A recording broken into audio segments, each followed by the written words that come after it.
in this piece. All right, kids, we are here. We're live. Hello, good evening. This is Lucretia. I'm live here in Eugene with Joshy Bo. That's right. And I guess if I put the car in drive, it's amazing what that can do. It would move forward. It's amazing how that contributes to the forward motion of things. Yes, sir. So we're just going to take a little drive around. A little spin. A little spin around Eugene. State of the Eugenian.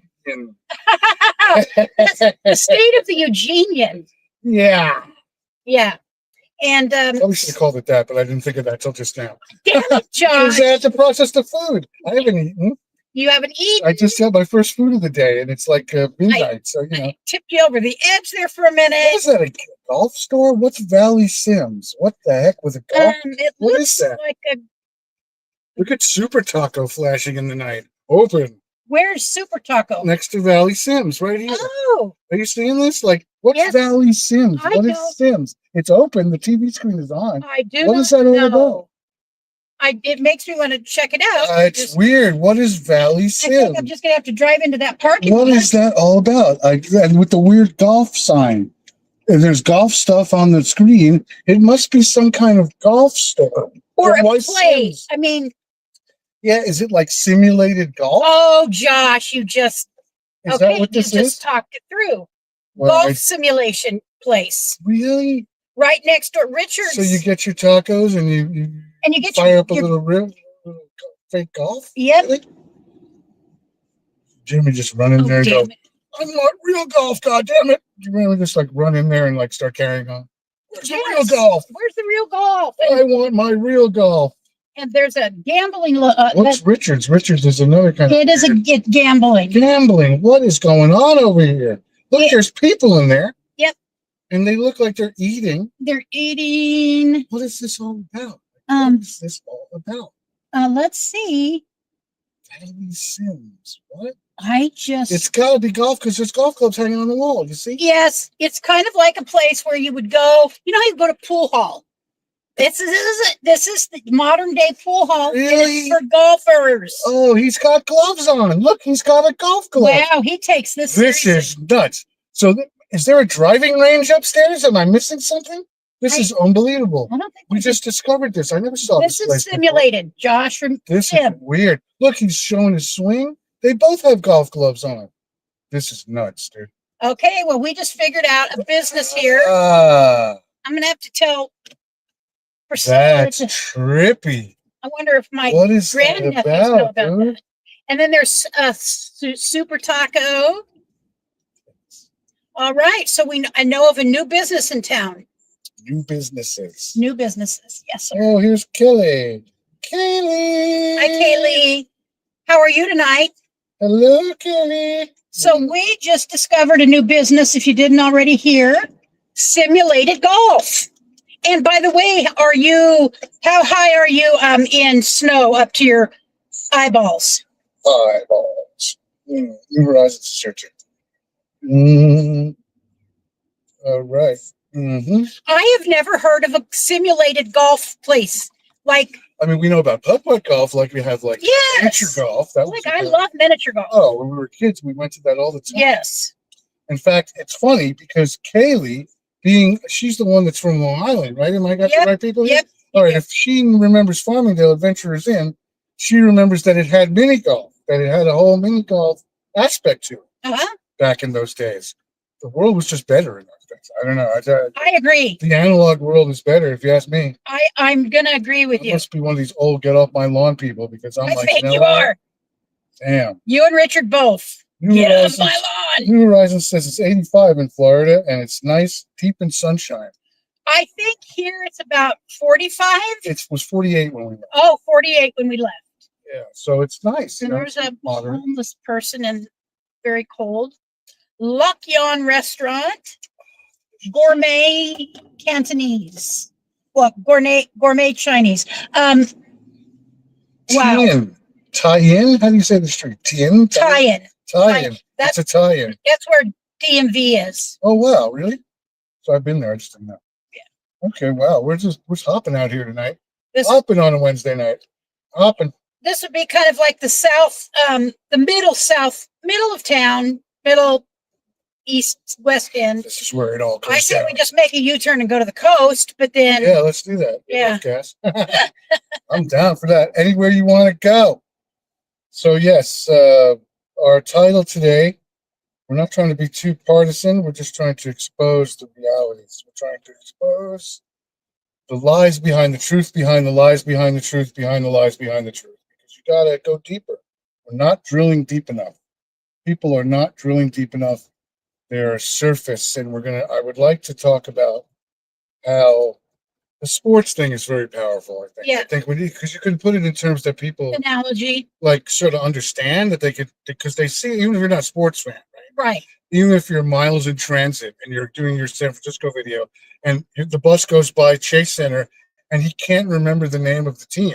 Mm-hmm. He couldn't remember Warriors. He couldn't remember that name because he has no interest in sports. Oh, Even if you have no interest in sports, you get that sports in a big way, a big time in the population of the world, not just the U.S., really stirs up the population into like a regionally confrontational, made up kind of rivalry. Yeah. Where there's one team and another team.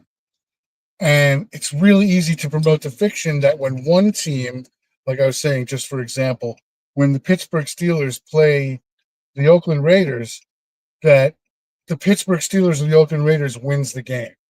And when you drill deeper, you start to realize that the Pittsburgh Steelers or the Oakland Raiders only win the game on the surface of the game. Right. And the true winner of the game when the Pittsburgh Steelers play the Oakland Raiders or the Carolina Panthers play the Tennessee Titans, or the San Francisco Giants play the Los Angeles Dodgers, or Arsenal plays Manchester United, the real winners are the billionaire owners that put the games on and own the teams. Yes. And we must never forget that. Right. And what's happened, I think, is that reality, that non-reality, that depiction of simulacra reality, regional sports rivalry, that in the sort of objective sense of it means nothing. Like, it doesn't matter if the Steelers beat the Raiders, if the Ducks beat the Buckeyes.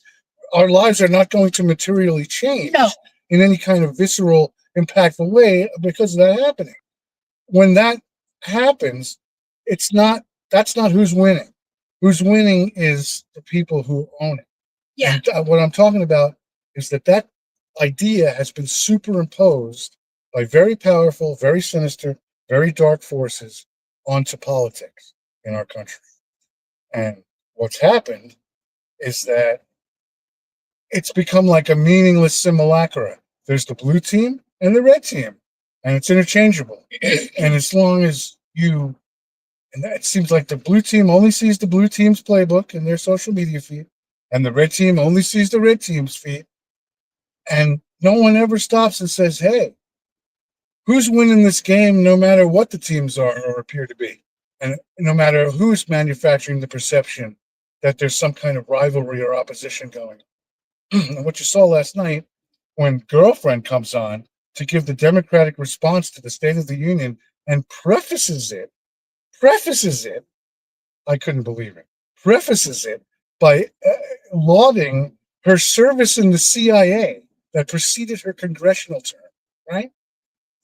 I grew up in a world where the CIA was prohibited to operate on domestic soil. I guess that went out like 1948 as soon as the ink was dry. Huh? So are you saying that a person who's been in the CIA should not hold public office? I'm saying that they maybe should be, that should be their approach to what they're saying in response to the policies that have got the whole world in an uproar, right? Right. I mean, I don't know that that's what you leave. Like, I'm thinking about the people those policies are damaging as a Democrat, right? Yeah. I'm like, I need to get into office and make policies that are going to be preferable to the people around the world and the country who are up in arms about this guy's policies. Uh-huh. So I'm going to come on and lead about how, isn't it great that I've just come up out the CIA?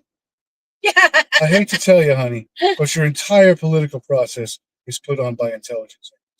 I'm not, again, I don't disagree. I'm confused about, and just in all honesty, I'm confused about how we got to where we're at, because this didn't happen 5 years ago or 6 or 8 years ago. You know about the frog in the pot. You know about how it happens. You know about how You don't cook the frog. The frog doesn't get cooked all at once. You put the frog and you boil the water slowly. So the frog just thinks it's warming up. It never understands that it's being boiled till it's too late and it's too hot to get out of the pan. Yeah. And in the last 50 years, you've been frogified. That is an excellent analogy. You know about the Chinese torture, the death of 1,000 cuts. Well, you've been subject to the death of 1,000 cuts. Because I remember when my parents back in, let's see, I was born in 61. So I have memory of going with my parents to vote at Irving Grade School, right down from where we right. Yeah, you used to vote there, huh? Yes, that's where the precinct. I voted there as well in my first election. That's kind of cool. Yes, and so I can say I remember hearing them talk about things. Things felt straightforward. There was no like. It didn't feel like anybody was being sneaky or there was line I didn't, but then I wasn't paying attention. I was a youngster. And, but I don't think it's the same. Do you think it's the same, politics that it was in 1972? It can never be. I mean, nowhere has that. Nothing stays the same. I mean, it's always going to be a different, the world we live in, it might as well be a different planet from 1972 or even 1992. Yeah. Even 2002, really.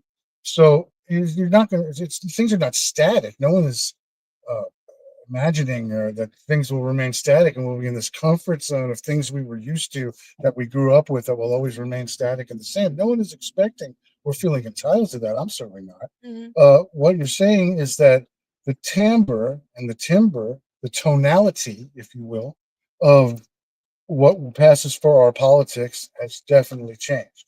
And how could it not? I mean, it's again, dictatorship of money, commodity system. When you've watched in the last 50 years, the ability to distribute information become, instantaneous. It's not just instantaneous, but the corporations that control U.S. mass media are fewer and fewer, into fewer and fewer hands. So what do you think you're going to get? More and more consolidated opinion. And what are you going to get in response to that? More and more reactive, partisan conflict and compromise. Well, and I think that's why now we see more of these what are called citizen journalists going out and stepping in front of their little phone camera and walking out into the mess, because there's no journalism anymore either. That's gone. Can't be. It just can't be. Like, you can't. Journalism. I mean, wasn't it always? I mean, I heard people say this 50 and 60 years ago, that the event that they were a part of, as it appeared in the press, might as well have been an event that took place somewhere else. That what was written about it in the press or on TV had literally no factual anything to do with what really happened at the event. And that's always been that. Because humans are storytellers, There's some people going to be here. I guess. I don't know. This is a theater or something. Yes. Oh, that's a McDonald's. That's a McDonald's. Yeah, there's always good stuff. That's great. Look, they got a little tattoo parlor next door for the street cred. I need a tattoo. Spot. I need a tattoo. Yeah, you need a tattoo. What would your tattoo be if you got a tattoo? My tattoo is going to be By God's Grace. Okay. That comes directly from my recovery program. By God's grace. By God's grace. I found a little young lady that does Saturday market, even though it's not Saturday market's not open right now, and I'm hoping she'll be back next year. $40, and she'll charge. My tattoo is going to be By Grace is God. Yeah. So yeah. Let me get into this text here. Let me get all right. Into this. See what's being said. Get it off my chest here. Okay. Oh, so, their lights are not on. Who's done? Oh, he's riding blackout over there. He is. Look at these hippies around here. Look at this unbelievable. Hippies in Eugene? Yeah, some hippies. I just saw some hippies. I just saw some like over 70 hippie looking people. Yeah. So Bruce is, he likes to text me about how oh God. The mainstream political coverage of the mainstream press political coverage of what went on last night. Uh-huh. And it says, one of these analysts says, President Trump did a masterful job of drawing the distinctions between the left and the right, Self said. Democrats are for higher taxes. They're for illegal immigrants. They're for keeping costs high because they want people to be on the government plantation. They want people to be on the government dole. And this was my response. Mm-hmm. First I said, please stop, to which he laughed. And then I said, here, man. To wit, the U.S. ruling class and resultant wealth worship performance is a show put on by genocidal psycho-Zionists bent on total molecular world domination and control over all human behavior and possibility, to give the appearance that the U.S. is an independent country and not the client vassal state it's intended to be by the presenters. Its principal players are held hostage by compromising footage and evidence the psycho-Zionists have collected over decades, showing the players having coercive, illegal, and immoral sexual relations with children.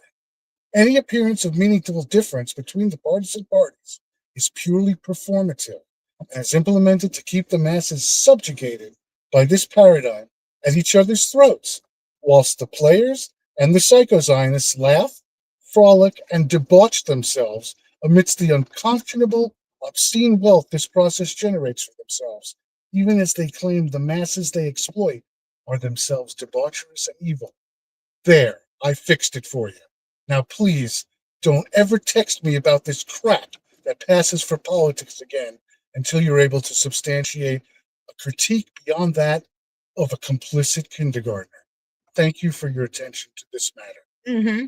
Then I said, oh, I forgot one point. Citizens United was crafted and implemented by the psycho-Zionists in 2009 and signed by their Zionist stooge, Beret Pack Obama, to facilitate the Adelsons and their fundamentally depraved unconstitutional ilk from funneling unlimited billions into the performative politicians they will subsequently own and operate. This with the goal of a Zionist supremacist global caliphate, much like the psycho propaganda machine tells us 24/7, 365, is the goal of Islam, which itself is just another shit pile of superstitious, anti-human horse shit cooked up by the same kind of people, not much different than the psycho-Zionists. What you need to start asking yourself is why you so badly want to be one of the psycho-Zionists when everyone knows what part of the bus they intend for their perceived inferiors to ride, which would be underneath. Epstein is in the files multiple times, conspiring upon the creation of, and I quote, a Jewish master race. That doesn't sound very wise to me. In fact, it sounds awfully familiar. And was he able to comment back? No, never does. So it just bashes the Democrats. It's all about the Democrats. Right. It's all about, I am able to critique one side of the partisan crap fest, but not able to perceive that the partisan crap fest itself in totality is presented to me to provoke just that idiotic reaction, which will prevent and occlude me from ever being able to perceive who my real exploiters and the destructors of this country really are and were. Did you ever consider doing, and I genuinely mean this, did you ever consider doing philosophy, going back to school and No. Going into philosophy? I already did that. Okay. Already did it. Because wouldn't know my Leviathan from my Spinoza. Okay. Well aware. Because I'm not. So it is good for me. There's one of our, what do you call it? It's a frat house. Yeah, that's a frat house. It looks like a frat house. And the one that was, I'm just throwing that in there. There's naughty stuff going on. I'm sure there is. I'm sure there is. There's kids who are away from their parents for the first time and they know it. Oh my God. Richard worked on a sorority, and it's an old building. It was during the summer, and they were all gone, and they had to go in and they had to repaint these or take paint off. I can't remember. I went in there. It was like 5 stories high and very, very old. And I I went up in the very top while Richard was like working down below.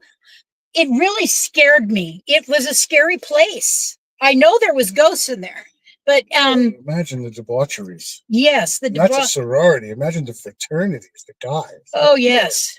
Like they don't get pregnant. Oh my God. I know. Can you imagine? Never Yep. been away from your parents and you read that.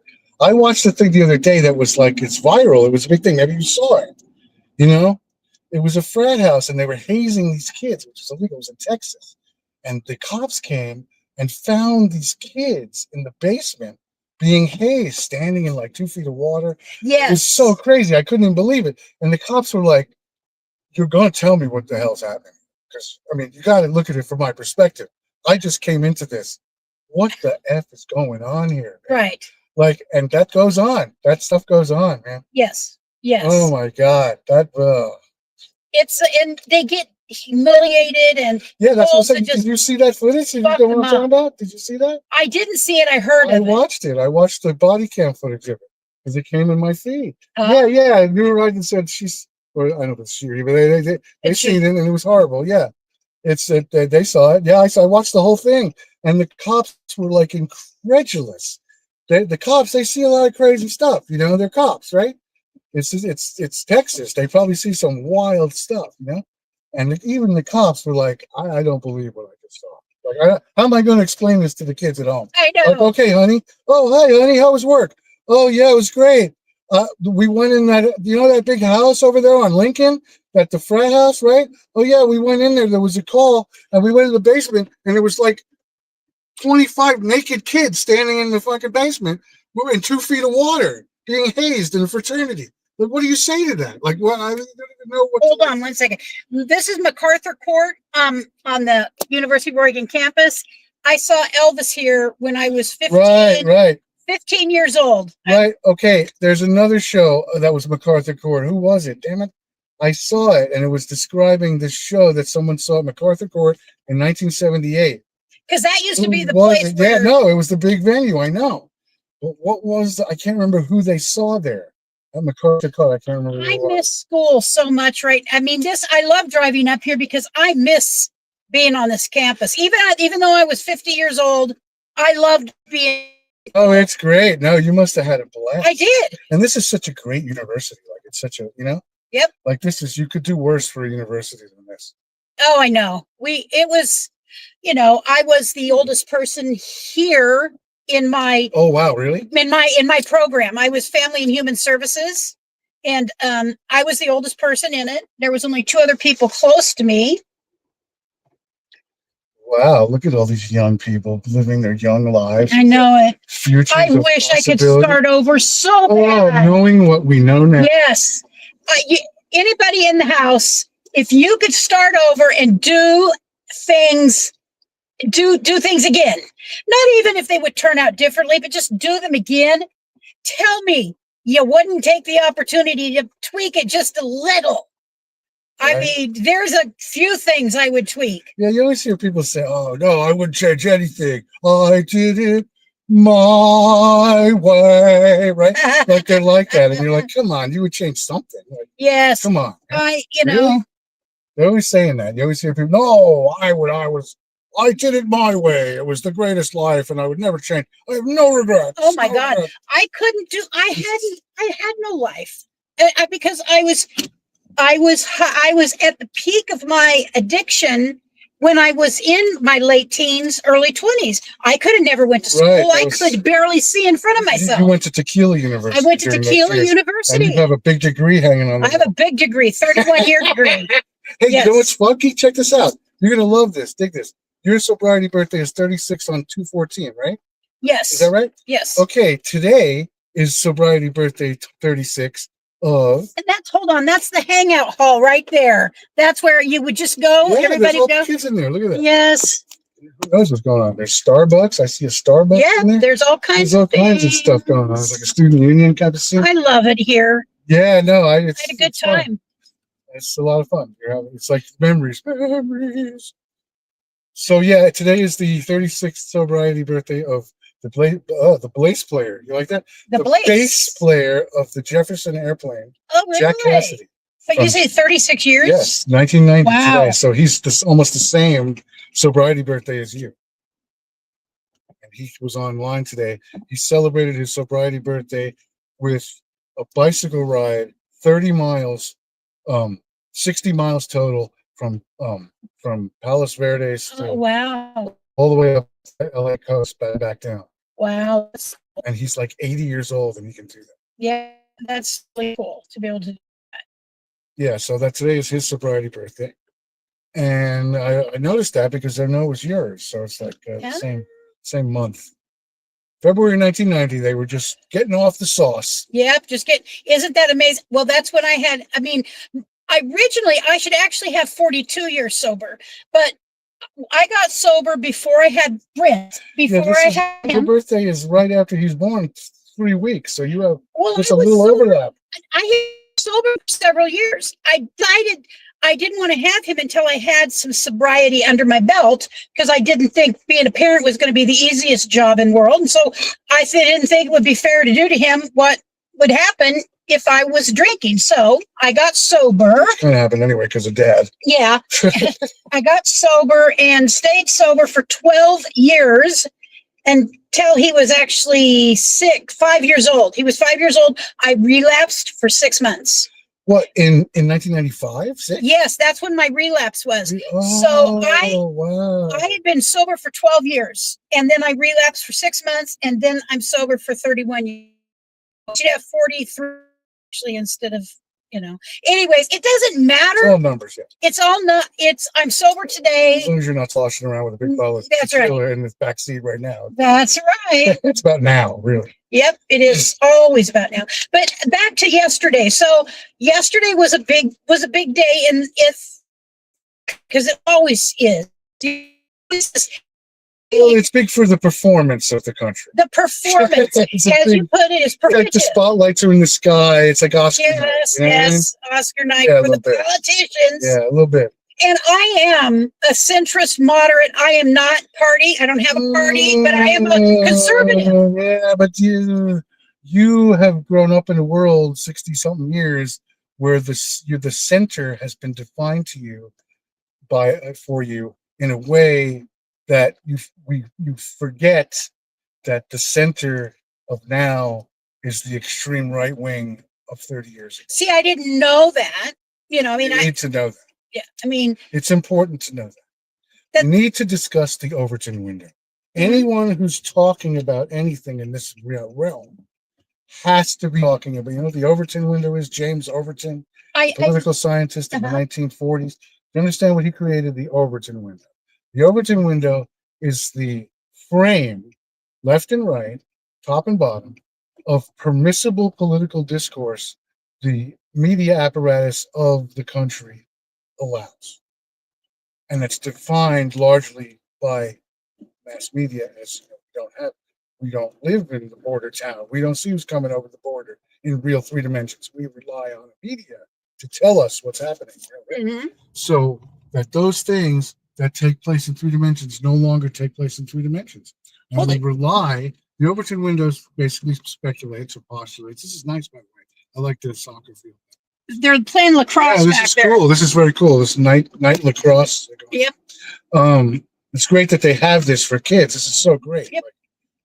Takes the kids off the Agate Street in East 18th in Eugene. Come on down and play lacrosse. So what I was saying is the Overton window is just implicit. It's integral. You cannot understand the way political opinion is shaped without a nod, a deep understanding of the impact of the Overton. And in the past 50 years, media has become consolidated. Mass media has fewer hands, fewer and fewer breadth of opinions, shorter scope and spectrum.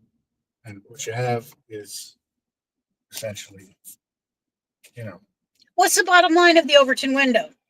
That powerful, dark, sinister forces of money and wealth and power can buy up the mass media, engineer mass political opinion to where what was the extreme right wing, like, for instance, masked agents going door to door, dragging people out of their homes in violation of the Fourth Amendment of the United States Constitution. It can make those things normalized. Mhm. And pretty soon you're living in the Shah of Iran's Tehran. Yeah, and we don't want Shah of Iran's Tehran. And I got to tell you something, sweetheart. As much as it pains me to say it, Oh, goodness. whenever you see a right-wing, crazy, freaky politician coming on with they're going to implement, we have to stop the spread of Sharia law. Mm-hmm. What they're really saying is that they plan to impose Talmudic. So what is Talmudic law? Well, and I don't want Sharia law. Okay. It's a little bit like Sharia law, except there's more circumcision and there's more child rape. Oh, Yeah. Oh no. Oh yeah. Oh yeah. And very briefly, all those Epstein pictures where he has the Talmud behind him in volume form. Take careful note. Okay. Yeah. This is where the kids, Ooh, the athletes, this is where the boys come and play. That's the athletes. Nice. Well, there's female athletes as well, kids. So I'm not. You should go to Autzen Stadium. Yeah. Okay. Well, Autzen. We'll drive by. I've never been to Autzen Stadium. Never been in front of it. Never been by it. Oh yes, you have. Never drove by it on the freeway. Couldn't even see it. Okay. Well. Never seen it. Look at this light rail. Look at this bus stop. That's so high tech. Look at that. Yep. That is a bus stop. That's the EMX. Look at that. Jesus. That is like the nicest bus stop in Utah. They have that. Okay. They have one up in 6th Street. You have to understand that the Overton hijacked and the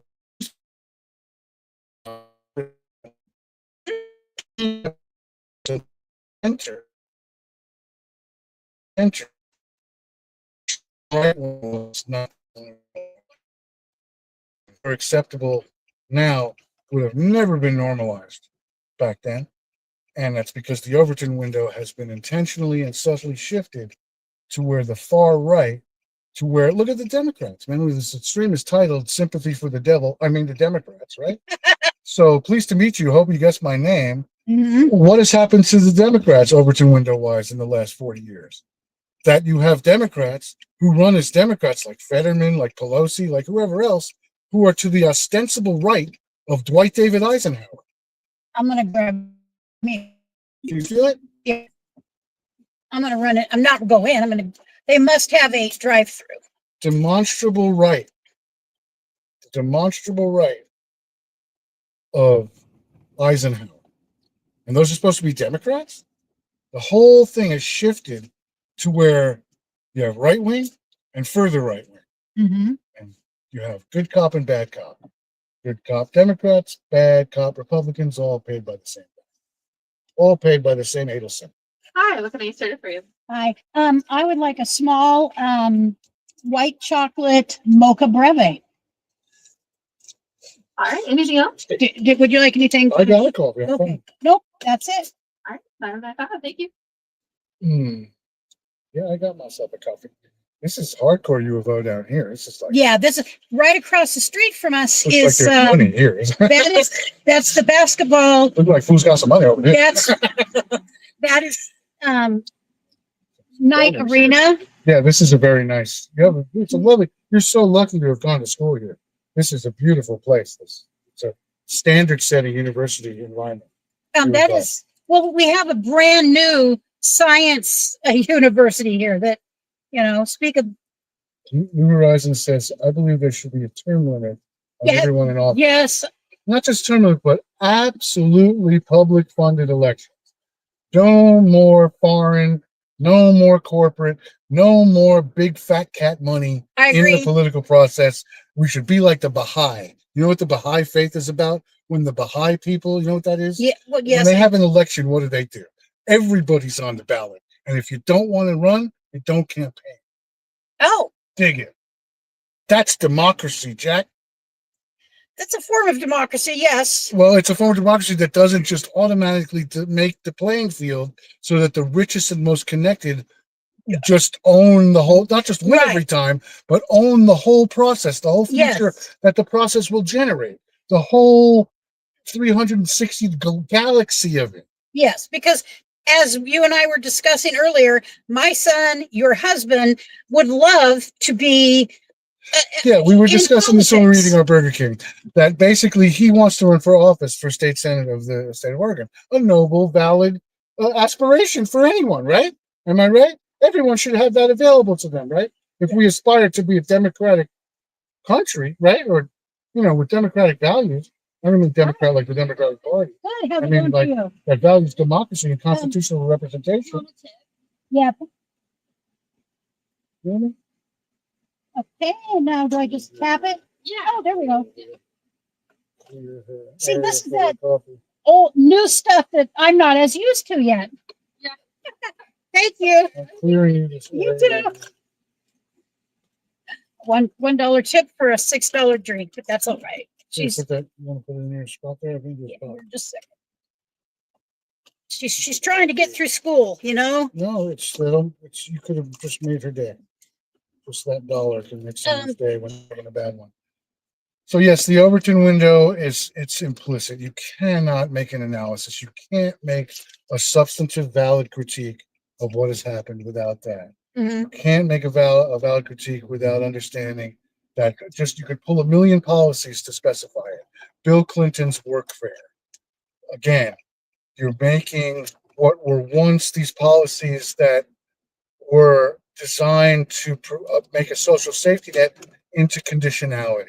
Mhm. You're making the requirement much more punitive, much more conservative, much more to the right. And that's Bill Clinton is not a Democrat. I Why would agree. Bill Clinton be a Democrat? What about him says this is what I don't understand? How people accept these Democrats as Democrats at all, Uh-huh. and not just Republicans with little D's on their asses. Yeah. I don't understand how John Fetterman, who is more Zionist than if the top Zionists of the world had a baby, how that's a Democrat. Someone who's makes no secret that they are primarily loyal to a foreign country. Schumer, primarily loyal to what Israel wants to see happen in Iran right now. Mhm. That's why they're allowing it. See, This would never be allowed 30 years ago. You would never have warships in the Gulf. You would never have the oil supply threatened. You would never, No. never have this. No. What's permissible has shifted so far to the right that there is no, when I say to Alex, there is no left. You're imagining that there's a left, a radical left. You think Nancy Pelosi is left? Oh, I don't know what kind of pipe people are smoking to think that these Democrats have any left in them. Why would they? so Who's paying for them? Nobody left. Who are they destroying in their primary process and trying to run out of town at the slightest hint that someone will vote for a Bernie Sanders or someone on the little bit more valid left? and by They the, sick their dogs. They fight those people more than they fight their alleged opposition, the Republican Party. and by the way, you're by no means a conservative. So you're not taking the position that that these Democrats today, based on being a conservative. That's what they are. They're boilerplate conservatives. They're boilerplate neoliberal conservatives. Like their foreign policy, especially, is predicated on the desires of an aggressive foreign power that is not America. So do you see anybody? Not who pays them. What do you think Citizens United is about? Why do you think people crow on about AIPAC? And I told you the other day, 535 congressmen, 10 don't take AIPAC money. But that's the bullshit. Don't even look at that. Don't even trip. Don't trip chocolate chip. Forget about that. Like I said before, wipe that to the side.